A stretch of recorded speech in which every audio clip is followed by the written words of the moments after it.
हम जानने की कोशिश करते हैं कि अप्लाइड रिसर्च क्या होता है। Applied research is carried out to address a specific concern. अब अप्लाइड रिसर्च होती है कोई एक खास स्पेसिफिक कोई मसला होता है जिसका हल हमें तलाश करना होता है, जिसको हमने समझना भी होता है और उसका सोल्यूशन भी निकालना होता है। Through applied research solution is offered to a question raised by an employer, a local community और अ सोशल कॉज। अब कोई एक ऐसा क्वेश्चन सामने आता है, कोई ऐसे प्रॉब्लम सामने आता है, वो कोई एम्प्लॉयर भी किसी इदारे का कर सकता है, कोई कम्युनिटी की तरफ से भी आता है, कोई और सोशल कॉज है, जैसे किसी स्कूल टीचर की तरफ से भी इशू आ सकता है सामने कि भाई ये मसला हमें दरपेश है, अब इसका क्या हल हो। तो उस मसले को सामने रख के, उस क्वेश्चन को सामने रखकर अप्लाइड रिसर्च की जाती है ताकि उस क्वेश्चन का आंसर जो है वो ढूंढा जा सके। Applied research offer practical results that can be used with in a year और लेस। और अप्लाइड रिसर्च के जरिए कुछ प्रैक्टिकल जो है वो चीजें बताई जाती हैं, सोल्यूशन बताया जाता है कि भाई ये चीज इस तरीके से हल हो सकती है, और वो साल के अंदर या एक साल में या उससे कम के अरसे में उसको अप्लाई करके इफेक्टिवनेस को चेक किया जा सकता है। वो सोल्यूशन जो बताता है उन सोल्यूशन को आपने अप्लाई करना होता है, क्योंकि अगर उसको एक लंबे अरसे तक उन फाइंडिंग्स को जो है उससे बेनिफिट नहीं लिया जाएगा, वो सोल्यूशन बताया जाएगा और उसमें 4-5 साल गुजर गए हैं, तो अब तो जो है वो फर्दर चेंजेस आ चुकी हैं, तो इसलिए फिर वो साल या साल से कम अरसे के अंदर अंदर उसको अप्लाई करके उसके रिजल्ट्स फर्दर देखने होते हैं कि हाँ ये जो सोल्यूशन बताया गया है ये वर्क भी कर रहा है कि नहीं।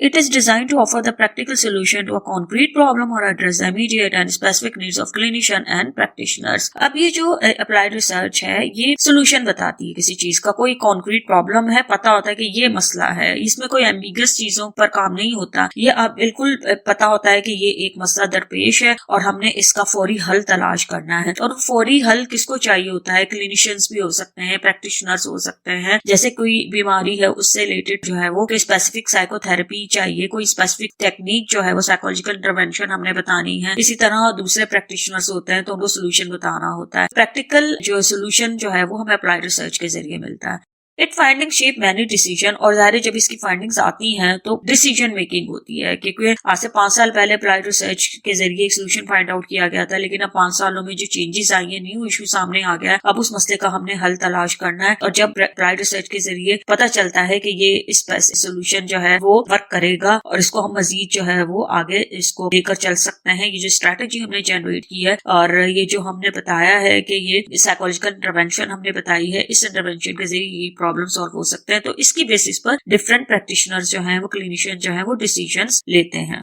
Businesses, government offices, healthcare facilities, social service agencies, political organizations, and educational institutions conduct applied studies and make decision based on findings. तो different domain में, different setting में applied research होती है। Business जो है वर्ल्ड वहाँ पर भी, corporate वर्ल्ड में भी होती है, government sector में होती है, health care sectors जो है वो हमारे वहाँ पर होती है। इसके अलावा और different agencies वर्क कर रही है सोसाइटी में और इदारे काम कर रहे हैं, तालीमी इदारे हैं, NGOs हैं, मार्केटिंग से रिलेटेड जो इदारे काम कर रहे हैं, तो ये तमाम जो है वो अप्लाइड रिसर्च यहाँ पर करते हैं, कर सकते हैं, और से जो फाइंडिंग्स उसको मिलेंगी उसको सामने रखते हुए अपने फैसले करते हैं कि उन्हें फ्यूचर में क्या करना है और उसने किस तरीके से इस सोल्यूशन को लेकर चीजों को, मामलात को बेहतर बनाना है। Active practitioners are the audience for applied findings. अब अप्लाइड रिसर्च से जो सोल्यूशन मिलता है वो एक्टिव जो प्रैक्टिशनर्स होते हैं उनको उसकी ज्यादा जरूरत होती है, क्योंकि जब वो प्रैक्टिस कर रहे होते हैं तो उन्हें ऐसी स्ट्रैटेजीज चाहिए होती हैं, टेक्निक्स की जरूरत होती है जिससे वो अपनी प्रैक्टिस को बेहतर बना सकें और जो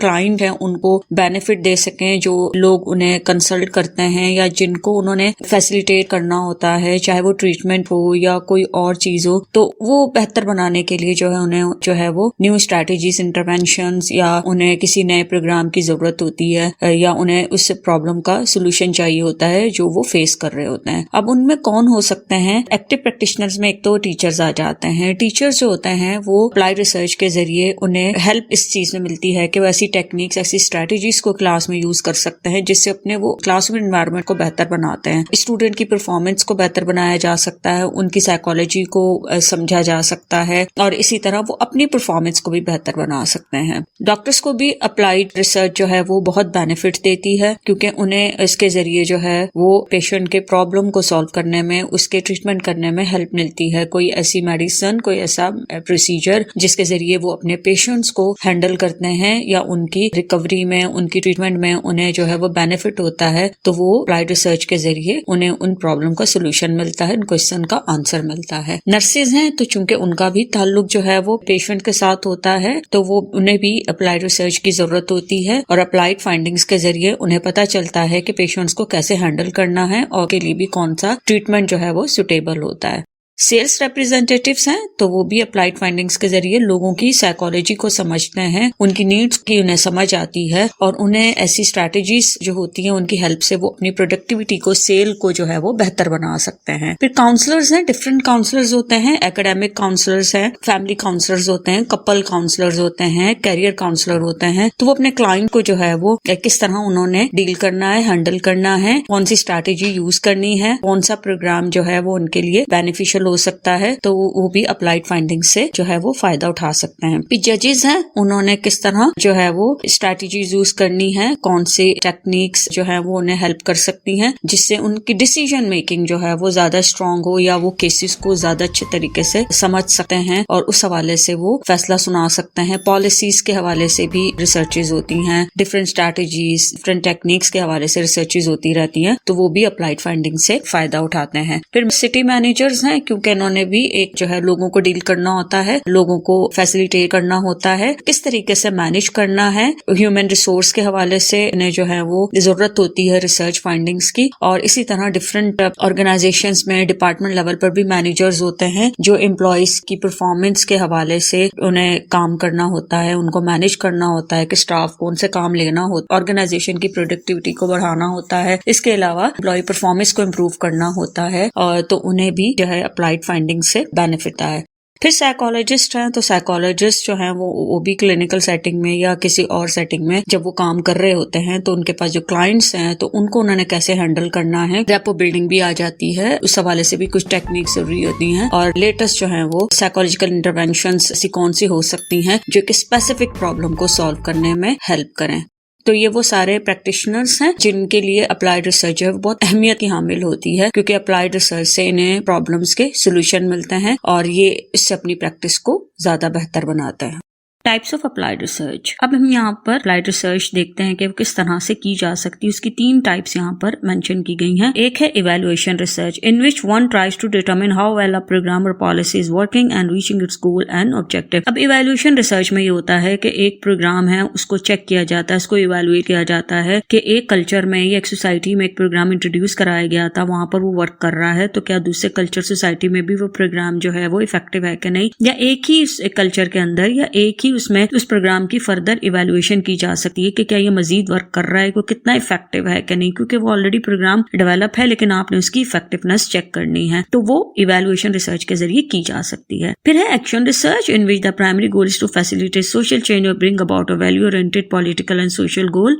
Action research, in which the primary goal is to solve a specific immediate problem and improves one status. अब एक्शन रिसर्च के जरिए कोई एक स्पेसिफिक प्रॉब्लम है उसका सोल्यूशन फौरन तलाश किया जाता है। इमीडिएट प्रॉब्लम एक सामने आ गया, अब उसका हल तलाश करना है ताकि जो प्रैक्टिस की जा रही है उस सेटिंग में उसको इम्प्रूव किया जा सके। जाहिर है जब उस प्रॉब्लम का सोल्यूशन सामने आएगा उसको अप्लाई फौरन किया जाएगा, उसमें जो है वो जो काम इंसान कर रहा है, ये जो प्रैक्टिकल फील्ड में जो काम किया जा रहा है उसमें इम्प्रूवमेंट आएगी, फर्दर प्रोग्रेस होगी। जैसे आपको हेल्थ सेटिंग में नजर आता है कि न्यू ट्रीटमेंट मार्केट में आता है और वो डॉक्टर्स को अप्लाई करते हैं, इसी तरह साइकोलॉजी में आप देखते हैं कोई स्पेसिफिक टेक्निक आ गई है, उसके थ्रू भी पेशेंट्स को हेल्प किया जा रहा है। इसी तरह टीचर के लिए कोई टेक्निक, स्ट्रेटेजी इंट्रोड्यूस कराई जाती है और वो टीचर जो इसकी हेल्प से क्लासरूम एनवायरनमेंट को बेहतर करते हैं। तो एक्शन रिसर्च के जरिए जो इमीडिएट प्रॉब्लम है प्रैक्टिशनर को आ रहा है तो उसका उसे सोल्यूशन मिलता है जिससे वो अपनी प्रैक्टिस को बेहतर करता है। फिर है social impact assessment, it documents the likely consequences for various areas of social life if a major new changes introduced in a community. अब सोशल इम्पैक्ट के जरिए जो है वो डिफरेंट प्रोग्राम्स या कोई प्लान प्रोजेक्ट है, कोई पॉलिसी है, तो उसकी वजह से एक चेंज आता है ना सोसाइटी में, या कोई नई चीज कम्युनिटी में इंट्रोड्यूस कराई जाती है, तो उसको पूरा मॉनिटर किया जाता है, उसका एनालिसिस किया जाता है, उसको देखा जाता है कि इसकी वजह से क्या कॉन्सिक्वेंसेस सामने आ रहे हैं, क्या पॉजिटिव चीजें सामने आ रही है, क्या नेगेटिव चीजें सामने आ रही है। उन कॉन्सिक्वेंसेस को प्रॉपर तरीके से उसको हैंडल करना होता है, मैनेज करना होता है। और इसका मकसद जो होता है वो कम्युनिटी को बेहतर बनाना होता है कि कम्युनिटी में अगर उस न्यू चेंज का, न्यू पॉलिसी का, न्यू प्रोग्राम का कोई अगर इम्पैक्ट आ रहा है तो वो कितना बेहतर है, अगर बेहतर है तो उसे मजीद बेहतर बनाने की कोशिश की जाती है, और अगर वो नेगेटिव है तो उसको हैंडल करने की कोशिश की जाती है। Examples of applied research. अब कुछ एग्जाम्पल्स हम देखते हैं कि किस तरह अप्लाइड रिसर्च जो है वो स्पेशली साइकोलॉजी की फील्ड में की जा सकती है। जैसे effectiveness of cognitive therapy in reducing depressive symptomatology, कि अगर डिप्रेशन की जो सिम्टम्स हैं उनको कम करने के लिए कॉग्निटिव थेरेपी की इफेक्टिवनेस देखी जा सकती है। Role of positive reinforcement managing students of kindergarten level के स्टूडेंट्स में अगर आप उनके साथ पॉजिटिव रिइंफोर्समेंट की स्ट्रैटेजी या टेक्निक यूज करें तो उनमें बेहतरी आती है। इसको भी देखा जा सकता है अप्लाइड रिसर्च के जरिए। Evaluating the effectiveness of faculty development training, जो फैकल्टी डेवलपमेंट ट्रेनिंग होती है तालीमी इदारों में, तो उनकी इफेक्टिवनेस को भी अप्लाइड रिसर्च के जरिए देखा जाता है। तो ये चंद एग्जाम्पल है, इसके अलावा और बेशुमार एग्जाम्पल्स हैं। तो जिस फील्ड में, जिस सेटिंग में या जिस चीज की जरूरत होती है तो अप्लाइड रिसर्च को लेकर उस वहां पर प्रॉब्लम का सोल्यूशन जो है वो फाइंड आउट करके सोसाइटी को, लोगों को बेनिफिट दिया जा सकता है। तो स्टूडेंट्स, ये बेसिक और अप्लाइड रिसर्च थी जिसको हमने समझा, उसके डिफरेंस को भी देखा, उसकी कुछ एग्जांपल्स भी देखी, और इसी अप्लाइड रिसर्च के अंदर और बेसिक रिसर्च में भी डिफरेंट रिसर्च डिजाइंस और मेथड्स यूज होते हैं जिनकी हेल्प से हम अपने नॉलेज को एनहांस भी कर सकते हैं और किसी प्रॉब्लम का सोल्यूशन भी फाइंड आउट कर सकते हैं।